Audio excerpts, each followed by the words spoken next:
Bonjour Philippe Pou, président de G2IA.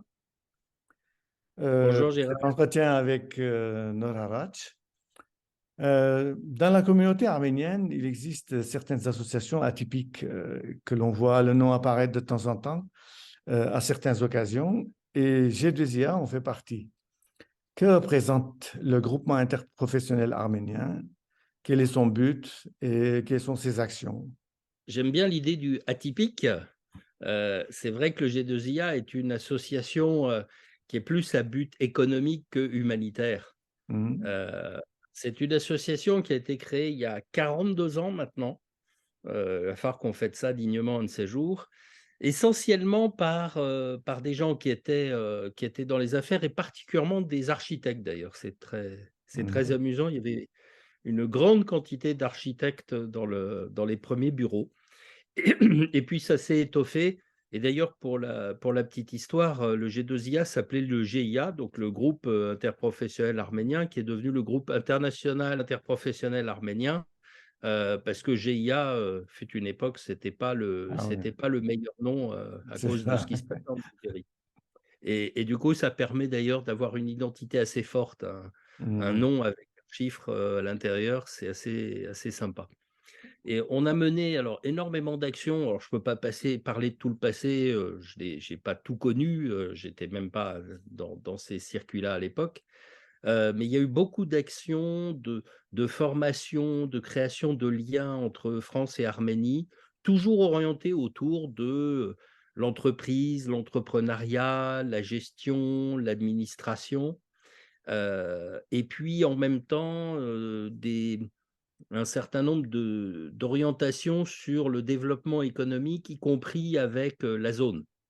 D'ailleurs, le G2IA avait été à l'origine d'un groupe qui s'appelait CARI, qui aidait les entreprises en fait à se servir de l'Arménie comme base de départ pour faire du business dans le Caucase, voire Mhm. dans les pays, ce qu'on appelle l'Eurasie. Voilà. Et on continue sur ce type d'activité parce que on a la conviction que renforcer le développement économique de l'Arménie est un des axes les plus importants pour assurer la pérennité du pays et en même temps sa force et son intérêt économique. C'est vrai que dans les relations diaspora-Arménie, le domaine professionnel est souvent ignoré ou négligé, hein. Pourtant, le G2IA opère, enfin, il a déjà son existence à Paris, et puis aussi il y a un bureau en Arménie, hein. Alors, Tout quels à sont fait. les domaines d'intervention finalement en Arménie? Qu'est-ce qu'il fait? Et puis comment est-ce que le lien entre les deux bureaux, les deux pays se font? Quels sont les différents projets développés? Alors, ils sont en train d'évoluer. Moi, j'ai acquis une conviction forte il y a quelques années, qui est qu'il faut exporter l'Arménie. Mhm. En fait, quand on regarde bien aujourd'hui, on s'aperçoit que quelques entreprises se sont installées là-bas, mais que par contre, les entreprises de là-bas sont peu présentes en France. Mhm. Et même j'ai un motto, moi j'aimerais bien trouver des produits arméniens ailleurs que dans les épiceries arméniennes. Je veux aucun mal à toutes les belles épiceries arméniennes qu'il y a en France, mais je trouve dommage de ne pas trouver un vin arménien chez Nicolas ou Mhm. des abricots secs à la grande épicerie. Donc on travaille beaucoup sur cet axe-là. Mhm. Heu et d'ailleurs on est en train d'initier des connexions pour Arleam, qui est un Ah peu un oui. nouveau venu dans l'agriculture et qui pour la première fois avait un stand au salon de l'agriculture, Cette de année, oui. façon à ce que, bah, les produits d'Arleam, donc le vin, les brandy, mais aussi les abricots secs, les chips et puis tous les autres produits qu'ils pourront amener, bah, bientôt on puisse les trouver à la grande épicerie, aux Galeries Lafayette, au Lafayette Gourmet, chez Monoprix. On va cibler d'ailleurs très volontairement le haut de gamme, Mhm. pour 2 raisons. La première, c'est que l'Arménie fait du haut de gamme, de la Mhm. qualité. Il ne faut pas se battre sur le segment d'entrée de gamme. Et la deuxième, c'est que l'Arménie, de toute façon, ne produira jamais des quantités colossales. Mhm. Donc, on ne peut pas se battre avec certains pays qui sont, pour prendre l'exemple de l'abricot sec, capables de produire des centaines de tonnes. Par contre, on produit des quantités non négligeables, de super qualité, vraiment bio. Donc ça, on ne va pas se battre sur les prix, on ne va pas se battre sur la quantité. Donc sera bien mieux au bon marché que chez Leclerc et Carrefour. Mhm. Et ce sujet-là, en plus, il est complètement possible. C'est le G2IA avec le Vine and Wine Foundation a fait une démonstration assez intéressante, c'était il y a 6 ans, sauf erreur. On a réussi à faire référencer 5 vins arméniens au musée du vin à Bordeaux. On sait Mhm. tous que Bordeaux, c'est le centre du monde pour le vin, qui Mhm. sont vaguement chauvins. Il n'empêche qu'ils vendent aussi là-bas des vins d'autres origines et on a réussi à faire référencer 5 vins. Donc, Mhm. si on arrive à le faire là, on va être capable de le faire chez Nicolas, à la cave à vin, etc. Donc Mhm. ça, c'est un axe important pour ouvrir des marchés, pour l'Arménie. Puis le deuxième, alors c'est un peu plus mon dada à moi, c'est tout ce qui concerne les startups. Il y a un tissu remarquablement dynamique, et innovant en Arménie et comme dans tous les mondes de startups, ce sont des jeunes pleins d'énergie, mais avec, un faible carnet d'adresses, pas toujours beaucoup de savoir-faire dans tous les besoins d'entrepreneuriat et puis besoin d'argent.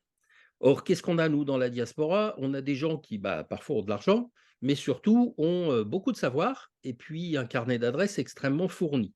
Mhm. Donc pour accélérer le développement de ces entreprises et pour leur permettre d'avoir, du chiffre d'affaires rapidement, il faut créer le pont entre notre belle diaspora en France et puis, tous ces jeunes innovants. Et Mhm. ça, on l'a déjà fait un certain nombre de fois et on va continuer. Finalement, en France, je vois qu'il y a les chambres de commerce et d'industrie. Et qu'est-ce qui différencie G2IA d'une chambre de commerce et d'industrie? Ce qui nous différencie, c'est qu'on ne dépend pas du gouvernement, C'est ça? hein. Ça, c'est vraiment une première chose et puis après, on est quand même très proche. La preuve d'ailleurs, c'est qu'on a un partenariat avec la chambre de commerce, d'Arménie, qu'on Mhm. a signé avec, Tigran Arakelian il y a quelques mois, et qui fait que, on mène ensemble des actions. La chambre de commerce, elle a on va dire une logique de représentation et de facilitation. Elle est en lien direct avec l'ambassade, avec les bureaux économiques et avec le ministère. Et nous, comme on a aussi un tissu important de connaissances et de contacts, on les accompagne. Là, typiquement, le 24 février, il y avait le premier sommet économique France-Arménie. On a invité beaucoup de monde, on est assez content du succès et on continue d'entretenir les relations de ceux qui commencent à réfléchir à installer un bureau, recruter des ingénieurs, etc. On a quelques jolis projets là qui ont déjà démarré et puis voilà, on va travailler ensemble. Justement, oui, j'allais venir aussi à ces sommets économiques aux chambres de commerce et d'industrie de Paris qui a eu lieu il y a deux semaines à peu près.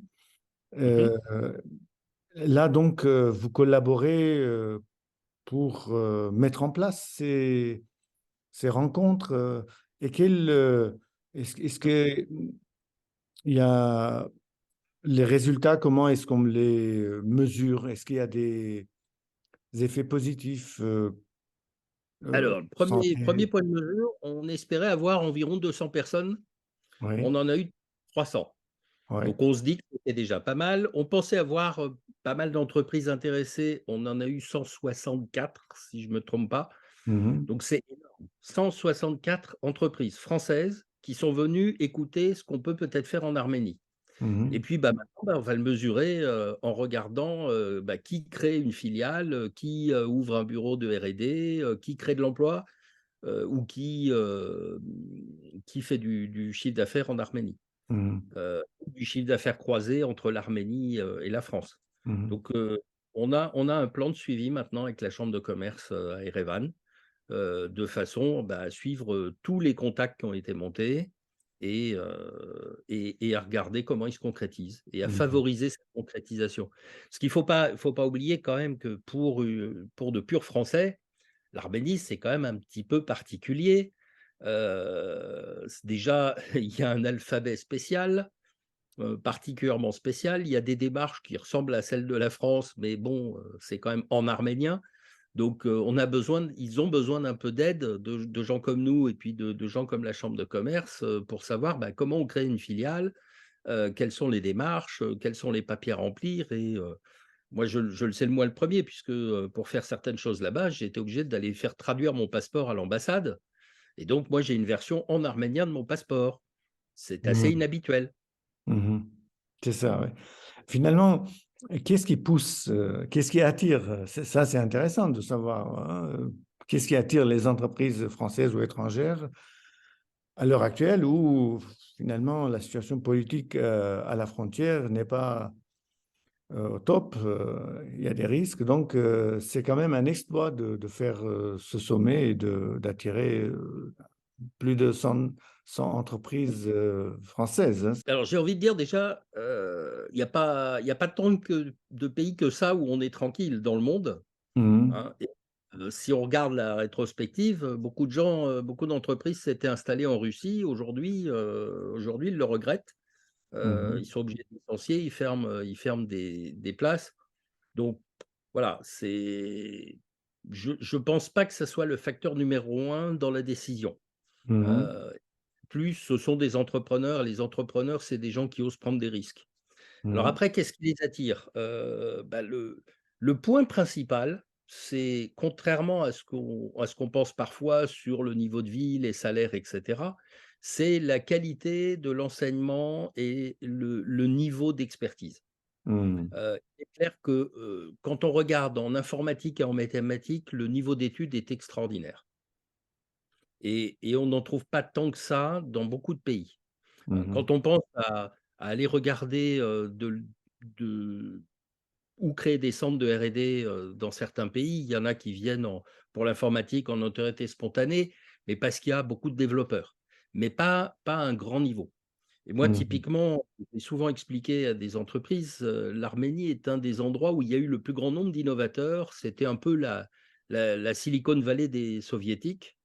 Mhm. Je me rappelle toujours que les avions MiG, c'est Mikoyan, donc voilà, un des avions de chasse les plus remarquables au monde, c'est un Arménien qui l'avait conçu. Donc Mhm. c'est ça qui est intéressant. D'ailleurs, pour ma part, ce qui m'avait ouvert les yeux là-dessus, ça avait été de découvrir Synopsys lors de mon Ah oui. premier voyage. C'est une des plus grandes boîtes au monde pour faire du design de processeurs et leur centre de R&D, il est à Erevan avec, Mhm. 600 ou 700 C'est ça, chercheurs. oui, c'est ça. D'accord. Donc ça veut dire que c'est un endroit où quand on veut des chercheurs à très haut niveau, on en trouve. Mhm. Que le marché pur de l'Arménie, il n'est pas phénoménal. Mhm. 3 000 000 d'habitants, ça ne va pas faire rêver, des grands de l'industrie. Peut-être pour une base sur le reste du monde, Mhm. heu, du Caucase et autres, mais surtout parce qu'il y a Mhm. un grand niveau d'expertise. Le fait qu'il y a une université française et donc il y a des jeunes diplômés qui parlent français, qui maîtrisent le français, ça aussi, est-ce que c'est une aide? C'est encore plus une aide dans le sens où s'il y a des expatriés, le fait de se dire que pour leur famille, il y a une école française, un lycée français, puis même une université française, bah oui, ça rassure nettement. Mhm. Déjà, ils peuvent mettre leurs propres enfants, dans un système scolaire qu'ils connaissent. Et puis de l'autre côté, en effet, avoir des francophones autour de soi, ça va faciliter les choses parce que, bah, on le sait tous, hein, l'arménien, c'est pas la langue la plus simple et la plus répandue au monde. C'est vrai qu'ici, on est multilingue. Le russe, l'anglais, c'est courant maintenant à côté de l'arménien. Mais il y a aussi le français qui se développe. L'Arménie est devenue un membre de l'Organisation internationale de la francophonie. Et puis, petit à petit, il y a une place qui se fait pour le français aussi. Et est-ce qu'il y a des collaborations avec le gouvernement arménien, avec l'ambassade? Est-ce qu'on facilite votre tâche? Oui, globalement, oui. mm, C'est pas voilà, le G2I est assez connu pour être toujours invité, à tous les événements. On a fait partie du sommet de la diaspora il y a de ça 4 mois, c'était en mhm, octobre. mhm, Heu, donc oui, on a des contacts réguliers. Après, faut être clair, pour les entreprises, c'est pas tellement les instances officielles qui sont importantes. mhm, C'est plutôt les relations commerciales, avec qui on va pouvoir, faire des choses, comment recruter et cetera. Maintenant, il y a aussi des choses qui ont remarquablement progressé, le ministère de l'économie a maintenant, une entité qui s'appelle le NCIE, le Centre national de l'industrie et de l'entrepreneuriat, qui simplifie les démarches, qui accompagne les entreprises pour plus facilement s'installer. Sachant que c'est pas franchement difficile, hein, en Arménie d'ailleurs, hein, à part mhm. le fait que tout est écrit en arménien à plein d'endroits, le reste de l'administration est pas franchement compliqué, hein. On crée une société en 2-3 heures, on ouvre un compte bancaire en 1 heure, c'est simple. Et pour tout ce qui est formalité douanière, euh, est-ce qu'il y a des... Et puis, question de visa, tout ça, enfin, il y a quand même des choses où on voit que l'appui du gouvernement est important. Et puis, les réformes, hein. Il y a un système à réformer parce que c'est quand même un système soviétique. Ils ont hérité d'un système soviétique, donc c'est à mettre en place. Et l'industrie numérique doit prendre plus de place pour faciliter les demandes. On voit que ça progresse. Bon, c'est vrai que pour le monde, du numérique, les formalités douanières, c'est pas le problème justement, puisqu'on vend des logiciels à distance, ça c'est Hmm. le côté merveilleux. C'est beaucoup plus simple que d'exporter du vin et des abricots. Mais il y a aussi le problème, la question de certification, hein. Il y a toutes les C'est sûr. références pour exporter du fromage ou des denrées alimentaires. Et il y a les normes qu'il faut les respecter. Donc ça, c'est au niveau, je pense, gouvernemental. Il y a des choses quand même à Bien, améliorer. mais il y a aussi, chez beaucoup de producteurs, il faut prendre conscience du fait que il faut assurer une qualité constante, il faut travailler là-dessus. C'est vrai que c'est pas totalement dans l'ADN de tout le monde. Par Mhm. contre, c'est possible. Hein, et obtenir les certifications, c'est possible. Alors, par facilité, parfois, certains se sont mis à exporter sur des pays plus simples, la Russie principalement. Mais je Mhm. pense que c'est pas obligatoirement une bonne attitude. Mhm. S'habituer aux certifications autres est important. D'ailleurs, juste, c'est pour la blague, mais moi, j'ai rencontré il y a de longues années un entrepreneur français qui a réussi à monter un site de vente de fromage en ligne et il en vend même aux États-Unis. On Mhm. sait que les Américains sont particulièrement compliqués sur ces sujets et il a quand même réussi. Il a lu, toute la documentation, il a fait ce qu'il fallait, il a rempli ce qu'il fallait. Mhm. Mhm. Aujourd'hui, je crois que c'est 40 de sa production va aux États-Unis. Ça Ah oui. paraît impensable. Donc je vois pas pourquoi, en Arménie, on ne saurait pas faire la même chose. Et Mhm. les visas, alors autant côté français, aller en Arménie, c'est très facile. Pour un Arménien, venir en France, y compris pour des événements et autres, c'est plus complexe. Je rêve que les choses progressent. Je me souviens, d'avoir participé à un voyage, à Erevan avec, Valérie Pécresse, la présidente de la région Île-de-France, qui avait dit qu'elle, pousserait là-dessus. Bon, ça n'a pas encore complètement progressé. C'est toujours Mhm. assez compliqué de faire venir des Arméniens en France. Mhm. J'aimerais bien que ça progresse, ça, oui. Et au niveau de collaboration ou de concertation avec certaines associations arméniennes, G2IA, comment elle se situe par rapport à... Est-ce qu'il a besoin d'appui ou de collaboration? Bon, besoin, je ne sais pas. Par contre, oui, on est en lien avec beaucoup d'associations en France, hein, que ce soit le Fonds arménien avec qui on mène quelques projets de temps en temps, avec les mondes médicaux, avec parfois Santé Arménie. Et puis, voilà, on a mené plein de choses. On a même favorisé d'ailleurs la création de nouvelles choses, hein.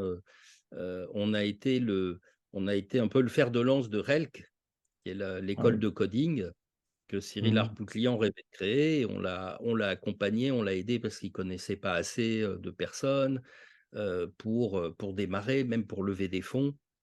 Donc, c'est une logique d'entraide, c'est quelque chose qu'il faut qu'on continue de développer ça. Et au niveau de la représentativité de l'entrepreneuriat arménien en France, comment est-ce qu'on fait appel à vous ou comment on vous contacte, comment on devient membre de G2IA? Oh bah, comme toute bonne association, on écrit ou on va sur le site et puis on paye sa cotisation et on devient membre. Là-dessus, on n'a pas fait quelque chose d'extrêmement innovant. Non, je veux dire au niveau des réunions, est-ce que il y a des les liens comment se font et puis sur quelle base on travaille? Alors, on a des groupes de travail Mhm. qui gèrent, différents sujets, et qui se réunissent régulièrement. On avait aussi quelque chose qu'on va redémarrer, mais on a tous vécu une période, assez terrible qui s'est appelée le covid, Oui, c'est qui ça. faisait qu'on ne pouvait plus se réunir.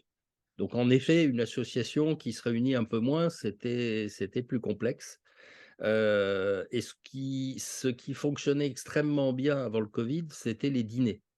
On Mhm. faisait un dîner tous les mois quasiment, on faisait intervenir quelqu'un qui avait, un message à porter. On a fait de tout d'ailleurs, hein, aussi bien des entrepreneurs que des cinéastes, qui lançaient un film, que, des philosophes. Et donc ça, on va redémarrer, tout ça puisque maintenant ça y est, on peut retourner un peu plus facilement, ensemble. Donc Mhm. voilà, il y a une vie, associative communautaire, qui a été un peu en sommeil, mais qui redémarre. Au niveau du marché du travail, est-ce que il y a des experts qui ont fait appel à vous ou des stagiaires d'Arménie ou de France pour les échanges? Est-ce que ça aussi, c'est un terrain de travail pour vous? Totalement, totalement. Et puisqu'on parlait du covid, on a organisé des stages à distance, Mhm. pendant le covid, parce que des jeunes qui avaient envie de faire des choses, qui étaient d'ailleurs, tous des Français, de souche, on va dire, ont fait des stages pour des entreprises arméniennes à distance. Ils se Mhm. téléphonaient tous les jours, ils se faisaient des visios, puis après ils menaient leur mission.